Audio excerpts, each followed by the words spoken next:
الطاهرين اللهم صل على محمد ربي انتقنا بالهدى وألهمنا التقوى. Assalamu alaikum everyone wa rahmatullahi wa barakatuh. I hope all of you are well. Yeah, I don't know what else to say. I'm here. If you have any questions, I generally have a couple of rules when we do these type of Q&As.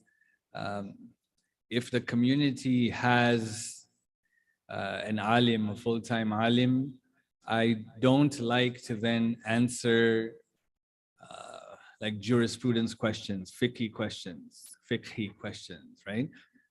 Like, is this allowed? Is this not allowed? You should generally ask that to the scholar of your community, because sometimes people go fishing for rulings, right? Until they find one that they like. So I'm not sure what your comfort level is with the alim that is here to be able to approach them on those type of issues. So I don't know if that rule necessarily needs to be enforced.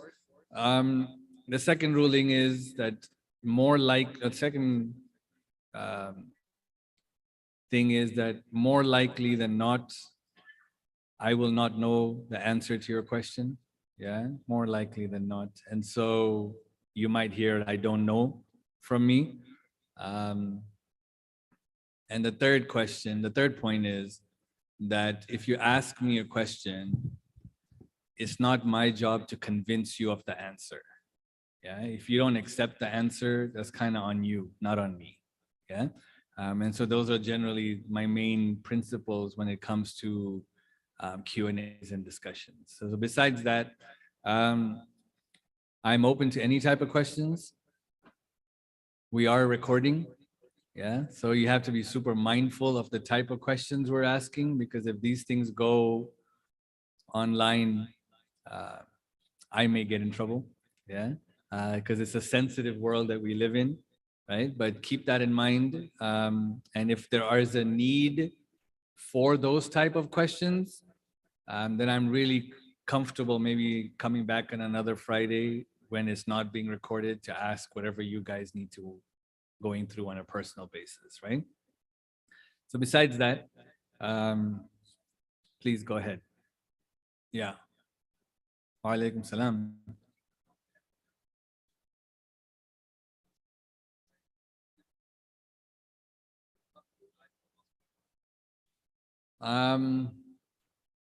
Did you guys hear the question? Right? I think kufr has very different, I don't know if this will answer your question, but kufr has layers to it.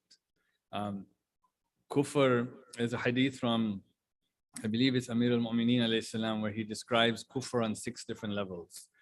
And so 4 out of the 6 levels are those people who are considered kafir while still under the umbrella of Islam. And so generally speaking, when we call someone a kafir, we are calling somebody who lacks that belief in God the way God wants that belief to be. But God would look at the spectrum of kufr to include those people who are, for example, ungrateful. So yes, the umbrella of kufr for God is wider, but oftentimes the kufr that is being described in the Quran, not every time, but oftentimes it's the kufr that's specific to faith. So yes, but there's also layers to that as well.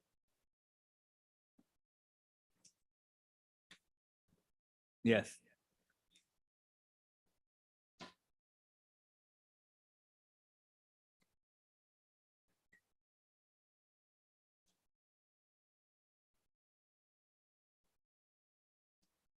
Right.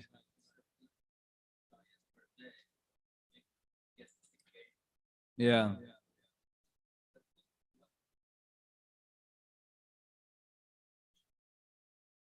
Right.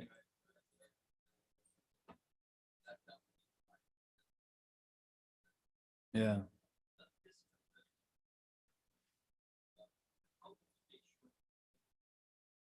Yeah. I think what's really important is that I don't want what I had said to be confused as far as taking it to the extent that we don't need the 50 verses, because we wouldn't have traditions that tell us to read 50 verses, that 50 verses wasn't important. But I think that we're at this position where we just take these things for granted. And so we think that because I check off a box, that I have fulfilled my duty to God. And so what I want us to do is to go back to more basics, where we, like you phrased it correctly, where we focus on quality over quantity, with the goal, and I think this part is really important, with the goal to eventually increase the quantity. So don't just, like, we can't just say, well, I read 2 verses, I understood it, I stop. No, read 2 verses, understand it. Okay, fine. Tomorrow read 4 verses, understand it. The day after read 6 verses, understand it. Eventually, the goal is to match the quality and the quantity, right? Because eventually, when the quality increases, the desire for quantity will also increase. You understand? And that's really important. The second point, I believe in the concept of quality over quantity pretty much wholeheartedly. However, there are a few nights of the year that stand out from the rest, where on those nights we should not sacrifice the quantity.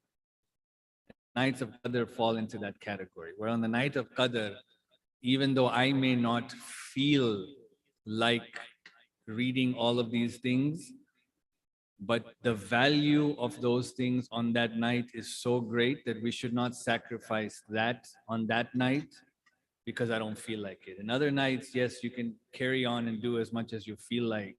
And then eventually, if we have that mindset that I am doing this so that the feeling increases. You know, I'm a big proponent of what's known as faking it till you make it, right? Fake it till you make it. And what that means is that we know the things that we are supposed to do. But oftentimes, I don't feel like doing those things, right? And again, the reason why I don't feel like doing those things is because the temptations and the distractions in the world that I live in and that I have surrounded myself in contradict what God wants in many instances. But because I know that these things are loved by Allah, I will force myself to do them, even though I may not feel like doing them. And eventually, the goal of that forcing, where I call it fake it till you make it, or rather faith it, we faith it till we make it, because I have faith in these things. With the goal is that eventually the love of doing that action will enter my heart. And that's how God wants it, right? Like no one, if we wait till we love waking up for Salatul Layl to press Salatul Layl, no one will ever pray Salatul Layl, right? But you force yourself to wake up, even if it's once a week consistently, and eventually when God sees that consistency, God will put the love of that in our hearts, where now we will want to do that wholeheartedly.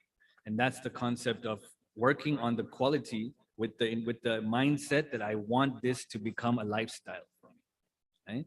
And so for the nights of Qadr, there are some specific nights where I think, even though you may not feel like it, those nights have been recommended so highly to us that we shouldn't discount them because I may not feel like it. You know? Sisters? Yeah. Yeah, good. Okay. Okay.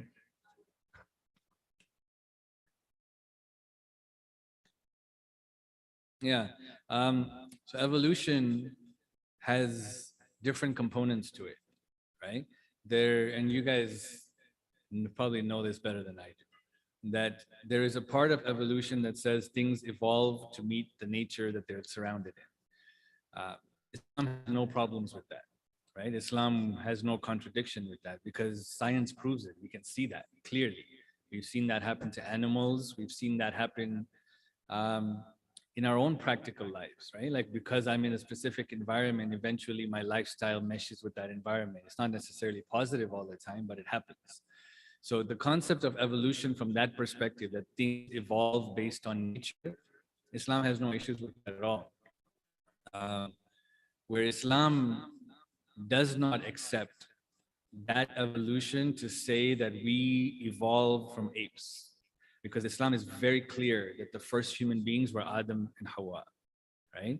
And so, do we believe that there may have been um, creatures who lived prior to the first human beings who may have evolved, where they were not human beings, but they were as close to a human being that a human being can be, the way the evolving of apes? That's not out of the realm of possibility, right? Because there are numerous traditions. I think they're called nasnas, where there are traditions that talk about a creation that existed prior to human beings.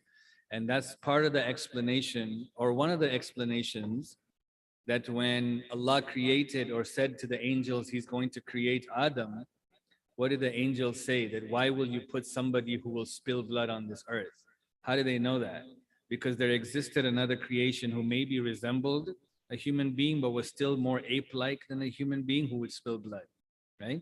So those are all possibilities. Factually, factually, we do believe in evolution, but we don't believe that we came from apes. So there's a line that we don't cross when it comes to the concept of evolution. Yeah? You have a follow-up?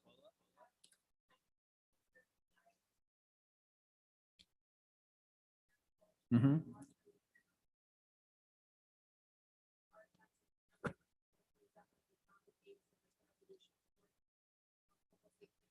Mm-hmm.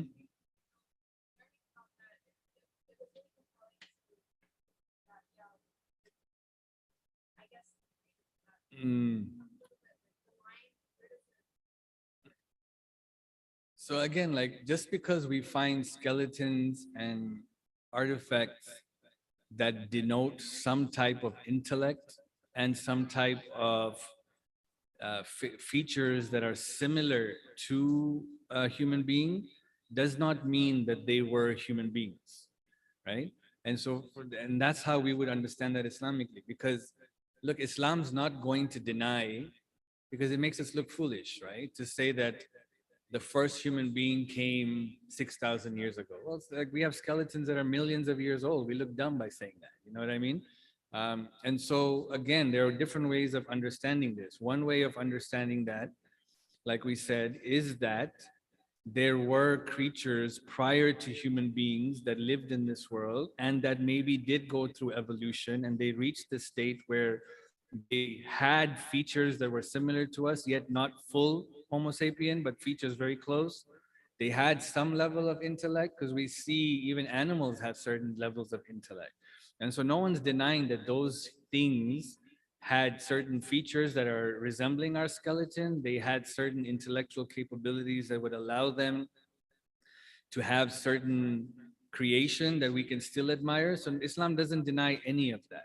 But Islamically, the first human beings were created by God and put on this earth.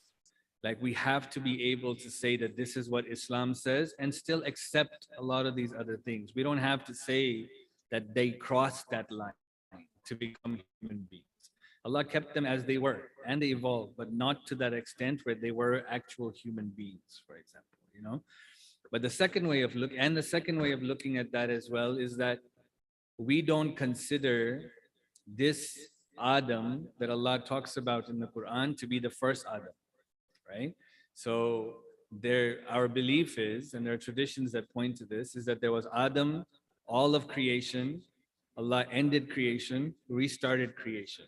And so this is the last Adam that exists. This is our current belief, that this is the last Adam. And so when this world ends, Yawm al-Qiyamah would start. So basically all of these creations that existed lived, and their remnants can be found on this earth, hence the millions of years of skeletons that are there as well, because there have been previous nations that are human beings.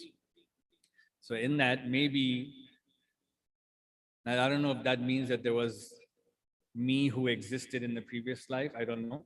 Maybe not. I don't know.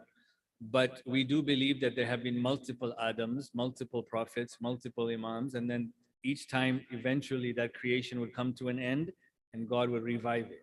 With what wisdom, Allah knows. But we consider this to be the last. So if you look at both of those, it answers a lot of the questions about that science tells us, look, this is, how can you deny? How can you, we accept all of that. And our understanding accepts all of that. But it's really important that when God specifically says, I created the human being and I placed it on earth, we take that as haqq and take that as truth and don't confuse that with this. Yeah? Yeah. Oh, that's a good question. You should call me back. I'll give a lecture on it. I think there are numerous things, right? And this can take a whole thing, but I'll give you, I just think one thing, that we need to learn to develop a need for the Imam, right? Until I find my life deficient to where there is a need that is lacking, and he's that need that will fill it, there's no need for the Imam to come because I don't feel a need for him, right? So what is a need? A need is like this one simple example of a need is oxygen. Like if I did not have oxygen, I would suffocate, right? The Imam is like that oxygen. In my life, I should feel a sense of suffocation that the Imam is not there. And that's something that we need to learn how to create, whether it's, for example, studying about his life to where I have no doubt for his existence, whether it's planning my daily life where every moment or as often as I can, I think about him, I reflect about him, I pray for him. Eventually, those things will inculcate that need in our life. If we can figure out a way, and again, the need is probably felt differently by different people, but if I can get to that point where he becomes a need, I think it changes the whole ballgame. It really does, because now a need is something you work towards. And once I feel that need, like, the fact is, like, life is good for a lot of us. And it's not necessarily true for all human beings in the world, but like for a lot of us, like we're basically living in paradise right now. You know what I mean? Like I can go to a grocery store and get whatever I want. Like the thousands of halal restaurants around me, I can eat whatever I want. I can order anything I want from Amazon. You know what I mean? Like life is super good. And so because our lives are almost like paradise, I don't desire the paradise that God has promised because I have it now. You know what I mean? And so that's, I think, a huge problem that causes me not to feel a need for the Imam. Like I was thinking about this. You know what's interesting? I'll tell you. So like we have this thing at our mosque that we're constantly fighting. And the thing is that, like, should we check boxes off just to do it? Or is it okay to repeat certain things because they're important? So I'll give you like an example, like the dua for the 12th Imam, Allahumma kun li waliyik, right? Like there was a time, like we used to recite it like 2 or 3 times during one program, because every time, like, I don't know if y'all know Khojas, we love to do the ziyarat. Yeah, we'll do it like 3 times in one event. And I'm like, why? Why are we doing it 3 times, right? But after each time we recite this dua. And so people would say, why are we reciting it 3 times? We can just do it once. They're not saying let's streamline it. They're kind of saying let's streamline the program. But at the same time, they feel like it's repetitive. Why are we repeating these things, right? And for a while I understood that. I was like, yeah, like, is it really like make sense that we're repeating these things? But then I'll tell you what happened. I went to ziyarat right before the month of Ramadan. And every haram I went to, every maqam I went to, like there's, if you go before salah in any of these maqamat, there will be a loudspeaker with Quran being played or a dua being played. And then there will be the guy who does the adhan. Then there will be the guy who calls out the takbirat. And then there will be the imam of the prayer. And so in a span of 30 minutes, you're listening to 4 different people. And each time the guy who finished his recitation would recite the dua, Allahumma kun li walik. So in a span of half an hour, I heard it 4 times. Right? And I was thinking that, man, like, why are they repeating it? Right? Is it because they like the mic? Because that's always a danger. The mic is very dangerous, right? It also got me thinking that, and again, I don't know if this is true, But the life of an Iraqi who is there, not here, is different than the life of an Iraqi who's here, as far as comfort, security. And I'm sure they have money there, and I'm sure they have all of these things there, but it's different. And so when a person lacks the resources that I lack, maybe their need for the Imam is greater than my need for the Imam. And hence they are comfortable repeating 4 times because their dua for the Imam is more sincere than my dua for the Imam, where I think once is enough, I remembered him. You feel the difference, right? And again, these are just thoughts that came to my head while I was sitting there and just trying to think, like, why are they saying it 4 times and no one thinks it's a problem? While we do it twice and people think it's a problem. You know what I mean?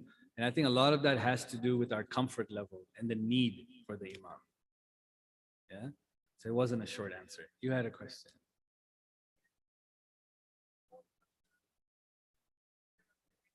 Yeah. Yeah, I don't know about that. Yeah. I think while I was saying it, I think it's possible, but it does add complications, right? Because which one of us is going to be judged, and which one of us is going to receive, or all of us will receive. And then if I meet myself, how will that be like? Will it be like the Matrix? I don't know, right? There's a lot of confusion. What's your question?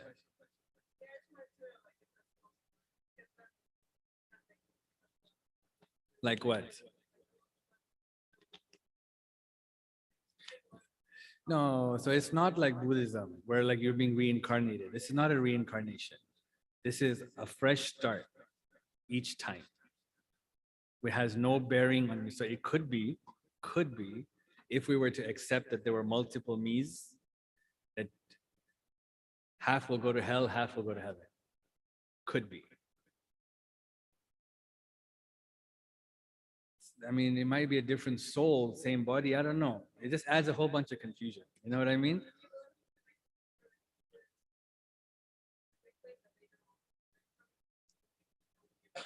Yeah. So I'm comfortable to say that there have been many Adams, but I'm not comfortable to say there have been many me's because I don't know that. There's no hadith that states there's many yous here.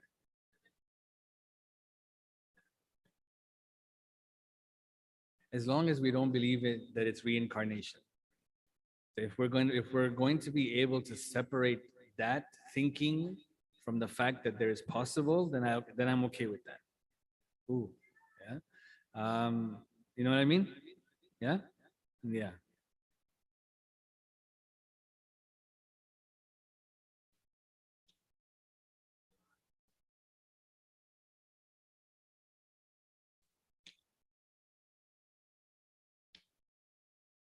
Hmm. Yeah,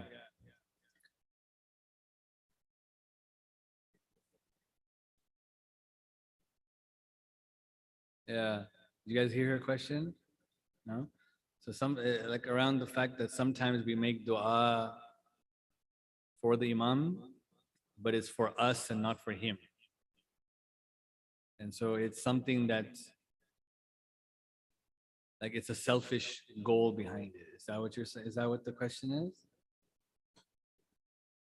Yeah. Yeah. Oh, so you're saying what kind of dua should we make? For what purpose? Yeah. It's a really good question. I feel that the dua for the imam should be first and foremost for him, because his release or his faraj is at the top of my list of importance. Like the imam himself is enduring a test right now, you know. And so the desire, imagine someone whose desire it is to want to save as many people as possible, but as a request from God or as an obligation towards God, he is not granted that opportunity. It should be painful, but it shows his strength. Very similar to Abul Fadl and Imam al-Hussein alayhi salam in Karbala, right? Where he had the capability, but his Imam told him not to fight. And so he was able to hold it in, but it's not easy to do.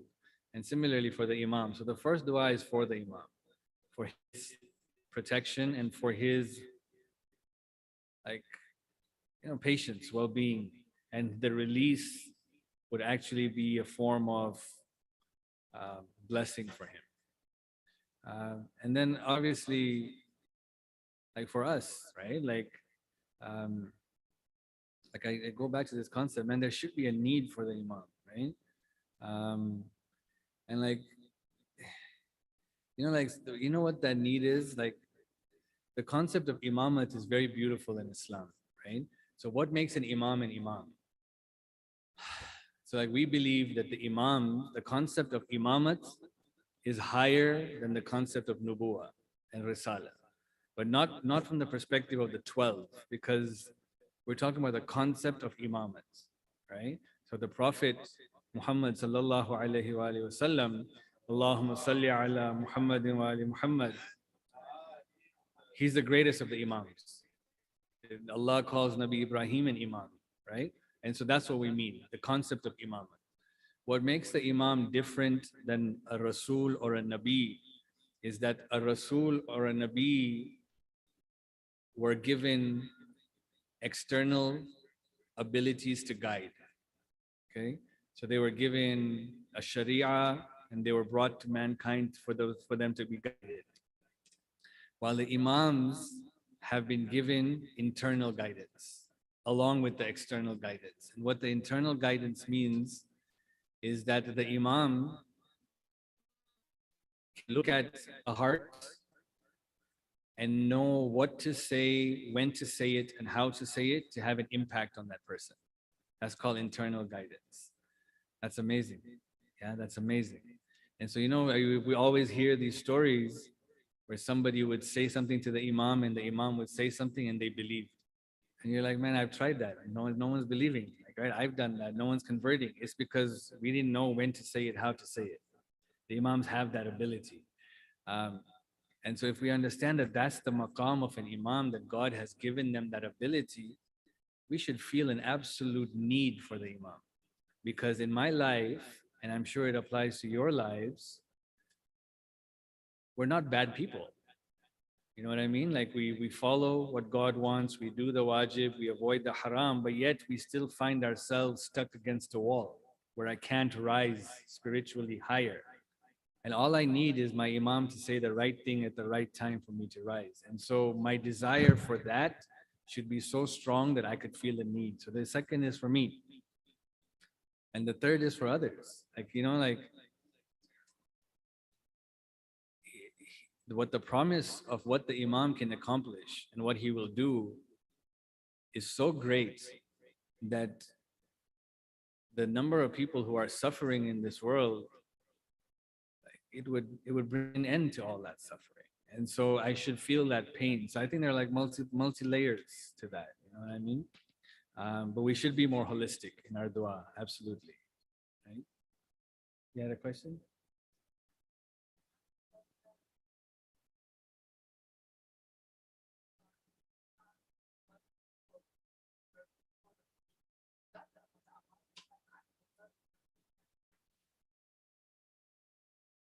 No. Like many Adams, is that what you're saying? Many awalim, many realms.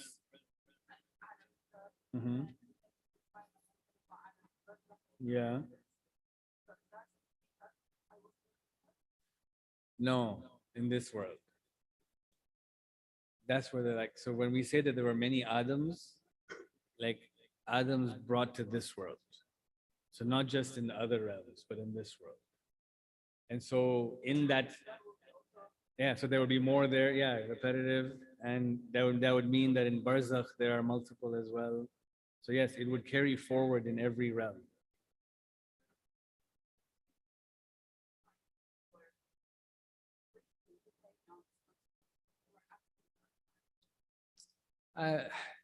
From the perspective, from what I understand, from the perspective of how quickly we bore witness to Allah's rububiyyah.